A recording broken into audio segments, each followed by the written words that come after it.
In 2 weeks, adults in this state will no longer be arrested or incarcerated for something that nearly 30 million Americans did last year. For the first time since Prohibition began 75 years ago, recreational marijuana use will be legal. The misery-inducing crusade to lock up thousands of ordinary people has at last been seen, by a majority of voters in this state and in Colorado, for what it is, a monumental failure. That is, unless the Obama administration steps in with an injunction, as it has threatened to in the past, against common sense. For what stands between ending this absurd front in the dead-and-dirt war on drugs and the status quo is the federal government. It could intervene, citing the supremacy of federal law that still classifies marijuana as a dangerous drug. But it shouldn't. Social revolutions in a democracy, especially ones that begin with voters, should not be lightly dismissed. Forget all the lame jokes about Cheetos and Cheech and Chong. In the 2.5 weeks since a pair of progressive western states sent a message that arresting 853,000 people a year for marijuana offenses is an insult to a country built on individual freedom, a whiff of positive, even monumental change is in the air. In Mexico, where about 60,000 people have been killed in drug-related violence, political leaders are voicing cautious optimism that the tide could turn for the better.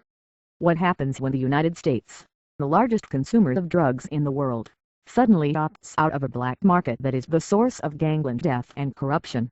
That question, in small part, may now be answered.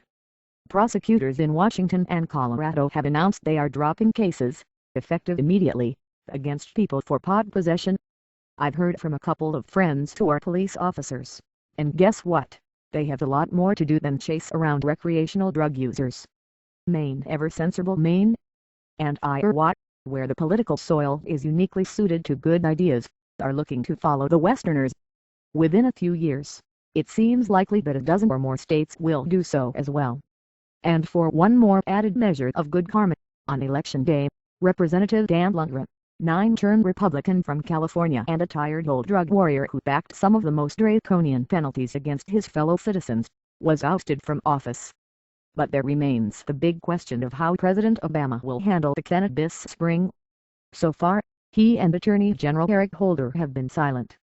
I take that as a good sign, and certainly a departure from the hard-line position they took when California voters were considering legalization a few years ago.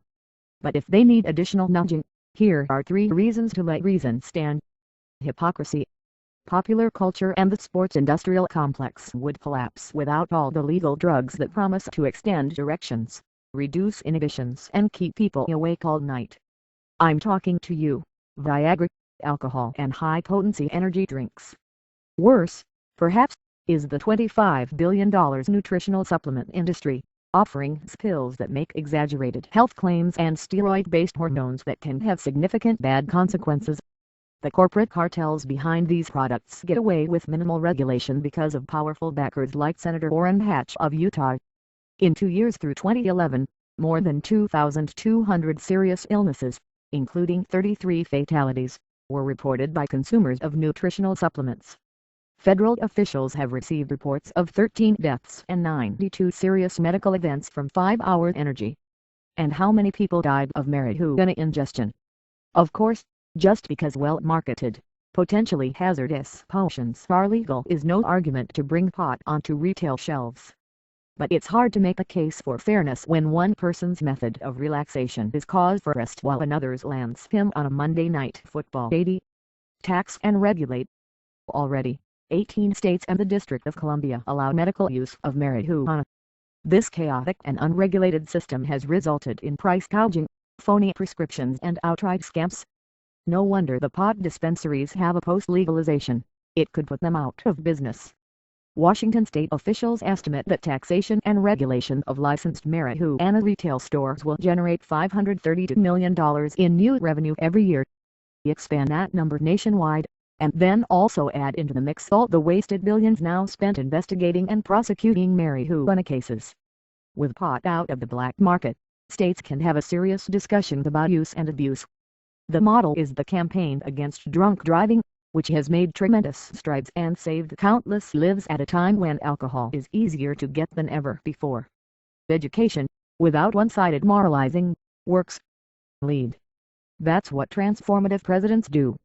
From his years as a community organizer, and a young man whose own recreational drug use could have made him just another number in lockup, Obama knows well that racial minorities are disproportionately jailed for these crimes. With 5% of the world's population, the United States has 25% of its prisoners, and about 500,000 of them are behind bars for drug offenses. On cost alone, up to $60,000 a year, to taxpayers, per prisoner, this is unsustainable. Obama is uniquely suited to make the argument for change. On this issue, he'll have support from the libertarian right and the humanitarian left. The question is not the backing, it's whether the president will have the backbone.